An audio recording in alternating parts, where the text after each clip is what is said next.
হঠাৎ মায়ের কাছে এসে প্ল্যান হলো যে মামের কাছে যাব। আমার আবার সব কিছু প্ল্যানিং মতে হয় না, আমার যা হয় হুট করে। তো রেডি সেডি হয়ে বেরিয়ে পড়লাম মামের কাছে যাওয়ার জন্য। এদিকে বৌমনি, আমি আর মা আমার রেডি হয়ে গেলাম, বাবুকে কোলে নিয়ে নিয়েছি আমি। এই পিসিটা না আমার ছেলেকে খুব ভালোবাসে, তো আমাদের ওখানেই দোকান বাপের বাড়ির সামনে, তো উনি ওকে খুব ভালোবাসে। ও দেখুন ওখানে গেলে আর আসতে চায় না, সে আনন্দ পায়, দোকান থেকে আর বেরোবে না।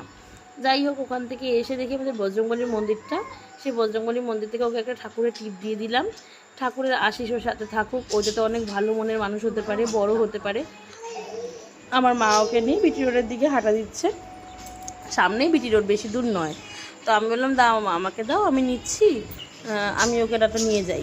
মা আবার ঠিক আমাকে সেরকম একটা ভরসা করে না, মায়ের কাছে তো আমি সেই ছোট্ট মেয়েটি রয়েছি। যাই হোক, এবার মা বলে যে তুই পারবি কি পারবি না, তাও আমি নিয়ে গেলাম। মা আবার মায়ের কোলে ওকে নিয়ে নিল, আর ও তো কি খুশি বাবা, চারিদিকে এত গাড়ি ঘোড়া দেখছে, হাওয়া পাচ্ছে, ওর আর বলার কথা নেই, খুশির কোনো দিশাহারা নেই, দিশাহারা হয়ে পড়েছে। এই যে চলে এসেছি আমরা এই সোদপুর বিটি রোডে, এখান থেকে আমাদের দুটো অটো চেঞ্জ করতে হয়, একটা বিটি রোড অবধি আসি, আবার এখান থেকে রোড ক্রস করে চণ্ডীতলার অটো একটা ধরতে হয়। তো আমরা চলে এসেছি সোদপুরে। মা বলছে দে ওকে আমি নিই, বাবা তুই নিস না, মা আবার অত আমাকে ভরসা করতে পারে না।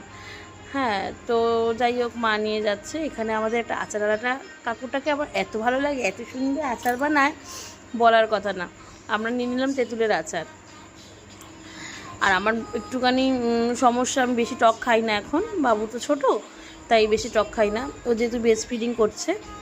তো যাই হোক, এবার আমার বৌদি খাচ্ছে, আমি অল্প একটু নেবো আর কি।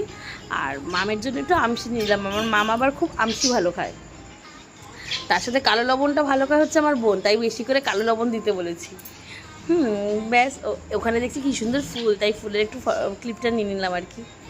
বৌদি বলছে খেয়ে দেখাও কেমন লাগছে, তারপর একটু খেয়ে দেখলাম, বেশ ভালোই হয়েছে। বাবু তো এদিকে বউ সেজে টুপি টুপি দিয়ে বসে রয়েছে। আমাদের এখান থেকে যাওয়ার পথে যে পরে ভূতের রাজা দিল বর, সেই রাস্তা দিয়ে যেতে হয় চণ্ডীতলা। চলে এসেছি। এবার ওরা তো কেউ জানে না, আমার মাম বোন কেউই জানে না যে আমরা ওদের বাড়িতে আজকে আসছি, সারপ্রাইজ। তাই জন্য ওদেরকে দরজাটা, পাশের বাড়ির দরজা দিয়ে ঢুকেছি, ঢুকে গেটটা বন্ধ করে ঠকঠক করে আমরা লুকিয়ে পড়েছি, ওদেরকে মানে বুঝতে দিইনি যে কে এসছে। ওরা তো এসে রীতিমতো খুঁজছে যে কে এসছে কে এসছে। বোন ভাবছে কে এসছে, তালা আর খুলছে না, ও কিছু কি মারছে খালি।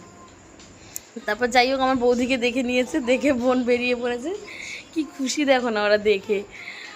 আমার মাম তো অনেক খুশি হয়েছে, হুট করে দেখছে যে আমরা, এই বাবা এটা কে, তাই বলছে কে এসেছে কে এসেছে। সেই আসার সাথে সাথে লাফিয়ে চলে গেল মামের কোলে।